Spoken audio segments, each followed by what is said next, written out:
1차 시험 합격만을 목표로 제작된 내용입니다. 1차 시험에 나오지 않는 내용, 출제 빈도가 너무 낮은 내용은 모두 삭제했습니다. 오직 출제되는 지문과 선택지만 그대로 살렸습니다. 관련 자료나 링크가 있다면 동영상 아래에 정보창에 넣어두겠습니다. 도움이 되셨다면 좋아요, 구독 부탁합니다. 노동시장론 2장, 노동시장 수요와 공급 파트 2입니다. 노동 공급과 노동 공급 탄력성, 그리고 소득 효과, 대체 효과를 다뤘습니다. 노동 공급, 노동 공급 탄력성입니다. 먼저 노동 공급의 결정 요인이요. 역시 임금이 제일 중요합니다. 월급 많이 주면 일하러 더 많이 나갑니다. 그 다음 인구에 관련한 두 가지 요인이 있어요. 인구 동태와 경제활동 참가율이요. 즉 일할 만한 사람이 몇 퍼센트가 존재하는가라는 인구 동태와 그 몇 퍼센트의 사람들이 몇 퍼센트가 일하러 나가는가 하는 경제활동 참가율, 이 두 가지가 인구에 관련한 두 가지 요인이고요. 나머지 노동에 관련한 세 가지가 있습니다. 첫 번째, 노동의 질이 얼마나 훌륭한가, 예를 들면 교육 정도 같은 거에 해당하고요. 노동 시간 얼마나 길게 일하는가, 노동 강도 얼마나 세게 일하는가, 이 세 가지요. 예를 들어서 노동의 질이라는 건 결국 노동인구가 얼마나 교육을 잘 받았는지, 얼마나 좋은 동기나 사기를 가지고 있는지, 이런 거에 해당하는 일입니다. 즉 노동 3요인은 얼마나 일을 잘하는가, 얼마나 일을 길게 하는가, 얼마나 일을 세게 하는가, 이 세 가지에 해당된다고 보면 돼요. 노동 공급 요인과 관련 없는 거예요. 노동 생산성, 그 다음에 노동의 대체 가능성, 이런 것들은 노동을 생산의 지금 수단으로 보고 있는 거죠. 그러니까 노동 수요의 관점입니다. 노동 공급에 관련이 있다. 오답에 해당합니다. 임금의 상승은요, 대체 효과 구간이요, 요만큼에 해당됩니다. 대체 효과 구간에서는 공급을, 노동 시간을 증가시킵니다. 공급을 증가시키죠. 그래서 그래프가 우상향하게 돼요. 하지만 소득 효과 구간에서는 오히려 임금이 올라가면 노동 공급을 감소시킵니다. 근로소득세는 소득효과, 대체효과의 크기가 정확하게 알려져 있지 않아요. 그러니까 노동 공급의 증감을 알 수 없습니다. 비근로소득의 감소는 노동 공급을 증가시키죠. 토요일날 로또 떨어진 거 확인이 되면 월요일날 출근하러 갑니다. 비근로소득이 감소되면 노동 공급 증가시킵니다. 레저 수요의 증가는 노동 공급을 감소시키죠. 바로 이 영역입니다. 레저의 수요가 증가하면 노동 공급이 바로 감소됩니다. 노동 공급 탄력성의 결정 요인이요. 경제활동 참가 결정 요인, 노동시간 결정 요인, 노동의 이동 결정 요인, 즉 노동의 이동 용이성을 얘기하는 거예요. 노조의 단체 교섭력, 그리고 산업구조 변화, 여성 취업기회 창출 가능성 여부, 굉장히 많은데 이거를 한 가지 주제로 묶어내기가 쉽지 않아요. 자, 오히려 공부를 할 때는 오답에 집중하는 게 훨씬 좋습니다. 노동 생산성의 변화나 노동의 대체 가능성은 노동 수요에 관련한 내용입니다. 노동 생산성의 변화나 노동의 대체 가능성, 노동 공급 탄력성 혹은 노동 공급과 아무 관련이 없는 오답에 해당합니다. 노동 공급 탄력성이요. 자, 노동 수요 탄력성도 마찬가지고 공식이 똑같습니다. 탄력성은 변화율을 변화율로 나눈 거예요. 앞에 노동 공급이란 말이 들어가 있으면 분자가 노동 공급이고요. 노동 수요란 말이 들어있으면 분자가 노동 수요예요.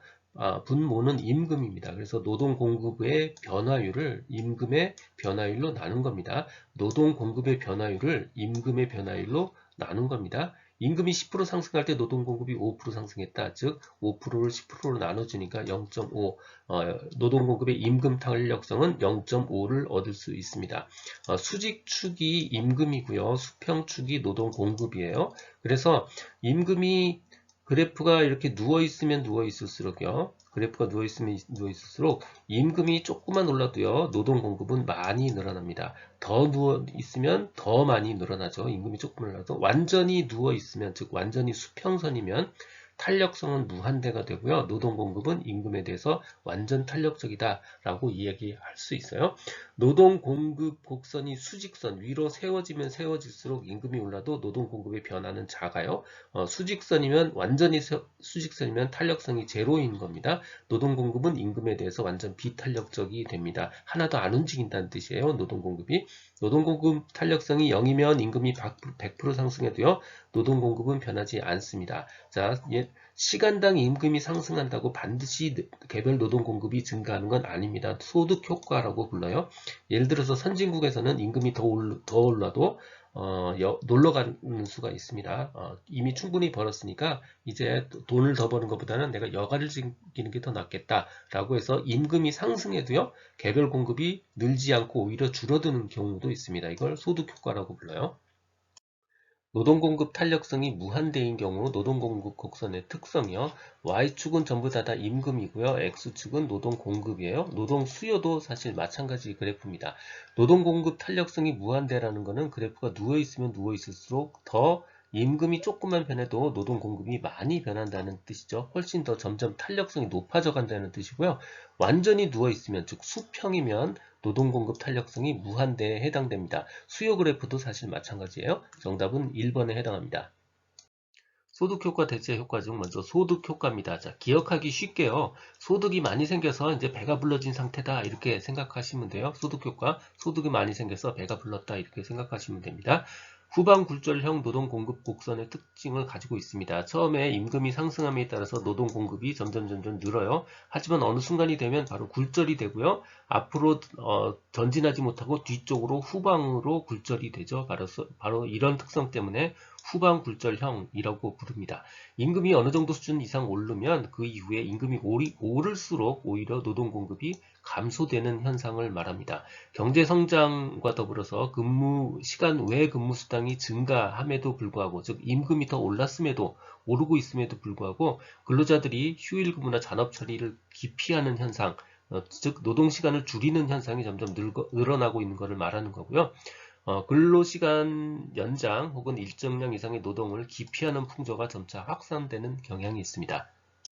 소득 효과요. 소득이 충분했을 때, 소득이 충분해서 여유가 생겼을 때 임금이 오르면 여가를 늘리고 노동시간이 오히려 줄어드는 효과를 이야기하는 겁니다. 일거리가 많아서 임금을 상승시켰는데 공장에서 근로자들이 초과 노동을 하려 하지 않아요. 임금 상승의 소득 효과가 대체 효과를 능가한 경우라고 볼 수 있는 겁니다. 소득 효과가 대체 효과보다 크다면, 즉 소득 효과가 크다면 임금이 상승할 때 노동 공급은 감소하게 됩니다. 효용 극대화에 기초한 노동공급 모형에서 소득 효과가 대체 효과보다 크다면, 소득 효과가 더 크다면 임금의 상승은 노동 공급을 감소시키게 되고요. 노동 공급 곡선은 후방으로 굴절됩니다. 노동 공급 곡선은 후방 뒤쪽으로 굴절됩니다. 하방으로 굴절되지 않아요. 후방으로 굴절합니다. 비노동 수익, 예를 들어서 로또요. 이건 소득 효과만 있기 때문에 노동 공급이 감소하게 됩니다. 대체 효과입니다. 전 페이지에서는 소득 효과가 대체 효과보다 큰 구간, 바로 이 구간을 다뤘고요. 지금은 대체 효과가 소득 효과보다 큰 구간, 바로 이 구간을 다룹니다. 소득이 충분하지 않을 때요. 임금이 낮은 수준에 있죠. 소득이 충분하지 않을 때고요. 임금이 오르면 여가의 기회비용도 같이 올라가니까 노동시간을 더 늘리려는 효과가 나옵니다. 임금 상승은 여가의 기회비용을 높이고요. 그로써 근로에 대한 선호가 증대되고요. 결국 노동 공급이 증가됩니다.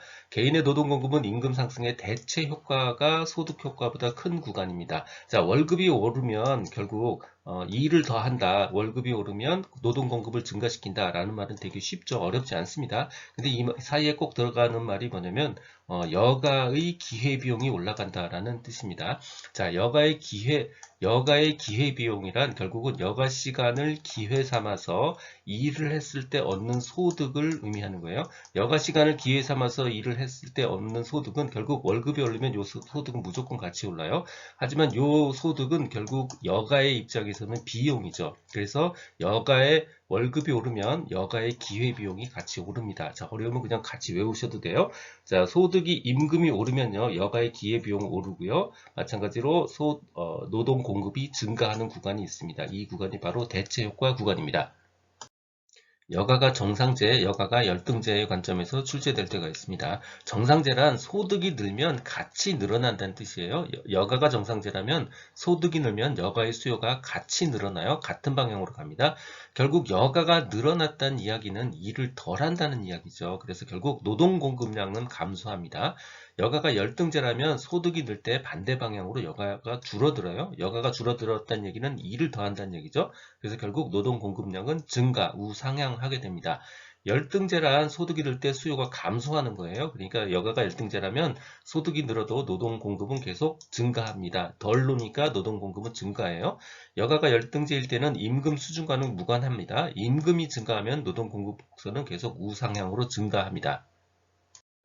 노동공급 곡선에서 임금이 W0 이상으로 상승한 경우, 즉 임금이 W0 이상으로 상승한 구간이요. 바로 이 구간이죠. 임금이 많이 높아졌죠. 소득이 많아서 배가 불러진 상태입니다. 즉 소득 효과가 대체 효과를 압도하고 있는 구간이죠. 정답은 2번입니다. 여가가 열등제라면 임금이 증가할 때 노동 공급이 어떻게 됐는지를 묻는 문제입니다. 여가가 열등제라면 임금과 여가는 방향이 반대예요. 임금이 증가하니까 여가는 반대로 감소하게 됩니다. 여가가 줄었다는 얘기는 일을 더 했다는 얘기죠. 곧 노동 공급이 증가한다는 걸 의미합니다. 정답은 2번입니다. 듣고 계신 강의는 직업상담사 2급 초단기 합격비법의 핵심 내용 파트입니다. 교재에는 2002년부터 지금까지 20년간의 문제를 출제 빈도와 중요도를 검토해서 필요한 모든 문제를 실었습니다. 전자책 버전으로 출판되어 있어서 교보문고 예스24 등에서 구할 수 있습니다. 전자책이 불편하신 분들, 인쇄 가능한 버전 혹은 제약 없는 PDF 버전이 필요하신 분들은 제 블로그 공지글에서 구할 수 있습니다. 동영상 아래 정보창에 링크를 넣어드렸습니다. 이 내용은 블로그와 전자책에 동일하게 그대로 있습니다. 도움이 되셨다면 좋아요, 구독 부탁드립니다. 지금까지 라디캠지기 꾸벅이 박종규였습니다. 감사합니다.